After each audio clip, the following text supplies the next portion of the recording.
Buenos días, nosotros somos el equipo 4 de Administración de Base de Datos y vamos a explicar cómo funciona el almacenamiento en los sistemas gestores de base de datos. Primero, como ya habíamos visto, vamos a definir lo que son los bloques, las extensiones, los segmentos y los espacios de tablas. Los bloques vienen siendo la unidad más pequeña que generalmente utiliza el sistema operativo. Generalmente debe múltiple del tamaño de bloque del sistema operativo, ya que es la unidad mínima que va a pedir Oracle al sistema operativo. Si no fuera múltiple del bloque del sistema, se añadiría un trabajo extra, ya que el sistema debería obtener más datos de los que estrictamente necesarios.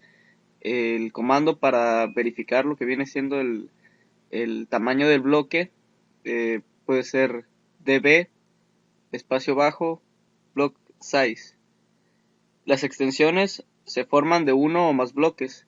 Cuando se aumenta el tamaño de un objeto, se usa una extensión para incrementar el mismo espacio.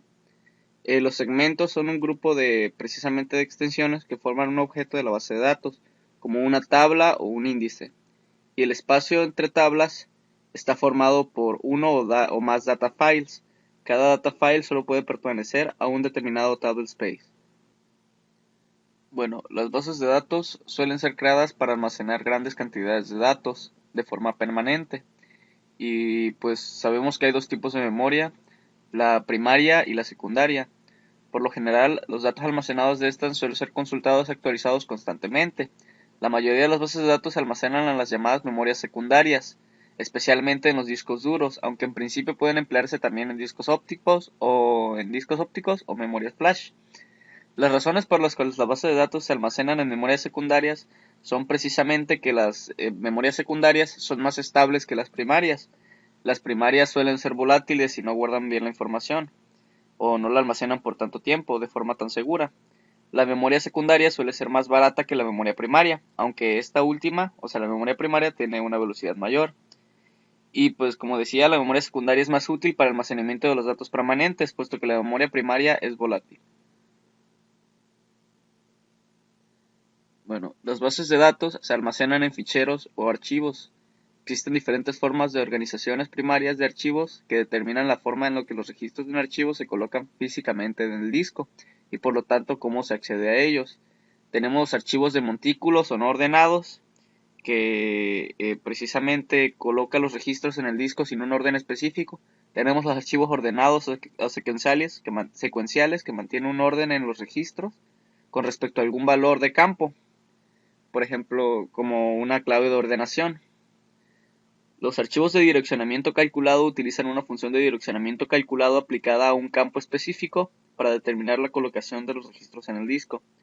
Y otro tipo puede ser los árboles B, que se vale de la estructura de árbol para las colocaciones de los registros. Aquí podemos ver lo que viene siendo la estructura de cómo va guardando la base de datos los archivos. Vemos que puede generar dos archivos, un datafile.mdf o ndf y un logfile. El datafile a su vez contiene varias páginas, como estamos viendo en el ejemplo.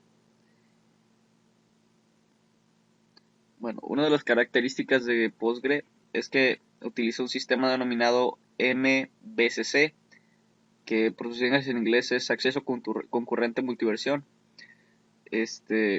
PostgreSQL permite que mientras un proceso escribe en una tabla, otras accedan a la misma tabla sin necesidad de bloqueos. Cada usuario obtiene una visión consistente de lo último a lo que se le hizo commit. Otra característica es que dice que es diseñado para ambientes de alto volumen. O sea, una de las características más importantes en Postgre es que puede almacenar una base de datos con bastantes datos. Más que por lo general los sistemas de gestores de base de datos comerciales. Postgre utiliza una estrategia de almacenamiento de filas llamada MVCC, como habíamos dicho, para conseguir una mucho mejor respuesta en ambientes de grandes volúmenes. Los principales proveedores de sistemas de base de datos comerciales usan también esta tecnología, por las mismas razones.